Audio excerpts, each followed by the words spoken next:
اگر آپ وقت کو 4 ارب سال پیچھے لے جائیں تو آپ ایسے لمحے پر پہنچتے ہیں جب ارتھ نئی وجود میں آئی تھی، مائکروبز اور بیکٹیریا کا دور شروع ہو رہا تھا اور انسان کے رہنے کے لیے یہ جگہ بالکل موزوں نہیں تھی۔ سمندری پانی 100 ڈگری فارنہائٹ سے زیادہ تھا۔ ماحول ایک ایسا زہریلا مرکب تھا جس میں آکسیجن نہیں تھی، مگر سنگل سیلڈ بیکٹیریا نے ایسے ماحول میں رہنے سے کوئی اعتراض نہیں کیا۔ وہ بڑے پیمانے پر کالونیاں بناتے، سمندر کی تہوں اور گہری مٹی میں پروان چڑھتے، مہلک گیسوں میں سانس لیتے، ہماری زمین کو نئی شکل دیتے رہے۔ 3.5 ارب سال پہلے سائنو بیکٹیریا نے آکسیجنیشن جیسے بڑے ایونٹ کو ٹریگر کیا اور آخر کار ہمارے پلینٹ ارتھ پر آج جیسا ماحول پیدا ہوا، اور آج کے پلینٹ ارتھ پر آدھی آکسیجن مائکروبز ہی پیدا کرتے ہیں۔ ویزیبل انفوٹینمنٹ میں خوش آمدید۔ آج ہم آپ کو انہی مائکروبز اور بیکٹیریا کے بارے میں کچھ دلچسپ حقائق سے آگاہ کریں گے۔ نمبر 1، مائکروبز 2 ارب سال سے زیادہ وقت تک اس سیارے پر واحد زندگی تھے۔ ایک اندازے کے مطابق ان کی تعداد تمام ستاروں سے بھی زیادہ ہے، مگر ہم ان میں سے صرف 1% کو ہی جان پائے ہیں، اور زیادہ تر اقسام جن کو ہم ابھی تک نہیں جان پائے ان کے لیے مائکروبیل ڈارک میٹر کا لفظ استعمال کیا جاتا ہے۔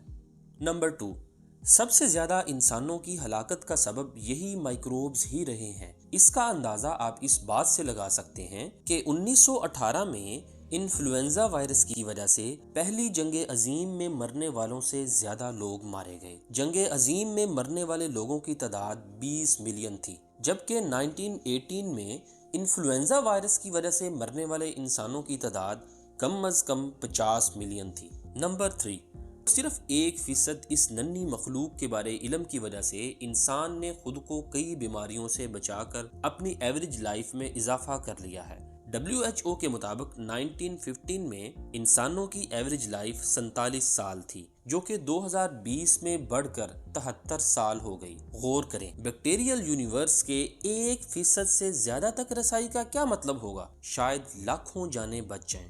نمبر 4، 1% سے کم کو جاننے کی وجہ یہ ہے کہ بہت کم مائکروبز ایسے ہیں جن کو اسٹڈی کرنے کے لیے ہم لیبارٹری میں گرو کروا سکتے ہیں، اور جو گرو کروا سکتے ہیں ان میں سے بہت کم ہیں جن کی آئیڈینٹیفیکیشن اور کلاسیفیکیشن ہو پائی ہے۔ نمبر 5، مائکرو بیولوجی ایک ٹائم ٹریول کی طرح ہے۔ قدیم مائکرو فوسلز اور ان کے DNA کی معلومات مائکرو بیولوجسٹ کو نہ صرف زمین کے ابتدائی حالات کا پتہ بتاتی ہیں، بلکہ یہ جاننے میں بھی آسانی فراہم کرتی ہیں کہ زمین پر زندگی کس طرح پھلی پھولی اور ایوالو ہوئی۔ نمبر 6، اگر اس دنیا سے انسان غائب ہو جائیں تو شہر ختم ہو جائیں گے، کھیت پھر سے فوریسٹ میں تبدیل ہو جائیں گے، مگر مائکروبیل ورلڈ پر اس کا کوئی اثر نہیں پڑے گا۔ البتہ مائکروبز غائب ہو جائیں تو سب کچھ ختم ہو جائے گا، نہ کوئی شہر بچے گا، نہ کوئی فوریسٹ، اور نہ اس میں موجود لاکھوں اقسام کے جانور۔ نمبر 7، انسان اور دوسرے جاندار آرگینک میٹر کو آکسیڈائز کر کے اس سے انرجی حاصل کرتے ہیں۔ دوسری طرف بیکٹیریل میٹابولزم حیرت انگیز طور پر مختلف ہے۔ کچھ مائکروبز امونیم کھاتے ہیں اور کچھ ہائیڈروجن، کچھ سلفیٹ کا سانس لیتے ہیں تو کچھ آئرن کا۔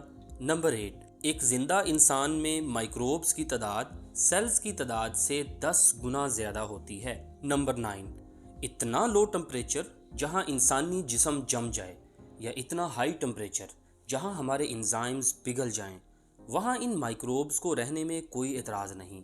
سمندر کی گہرائیوں میں جہاں سمندر کی روشنی نہیں پہنچ پاتی، وہاں مائکروبز سلفر کھا کر گزارا کرتے ہیں، اور اگر ہم ان کو مریخ پر لے جائیں تو یہ وہاں بھی زندہ رہ سکتے ہیں، کیونکہ کچھ مائکروبز ایسے ہیں جو صرف سلفر پروڈکٹس پر گزارا کر سکتے ہیں۔ نمبر 10، مائکروبز اتنے نقصان دہ نہیں ہوتے جتنا ہم سوچتے ہیں۔ اینٹی بائیوٹکس کے غیر ضروری استعمال سے ہم ان کو زیادہ نقصان دہ بنا دیتے ہیں، کیونکہ اینٹی بائیوٹکس ان کے جینیٹک میک اپ کو تبدیل کر کے ان کو اینٹی بائیوٹک ریزسٹنٹ بنا دیتی ہیں۔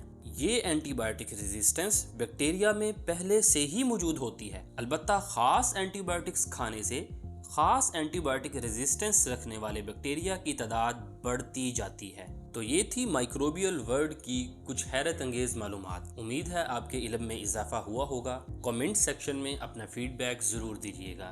السلام علیکم۔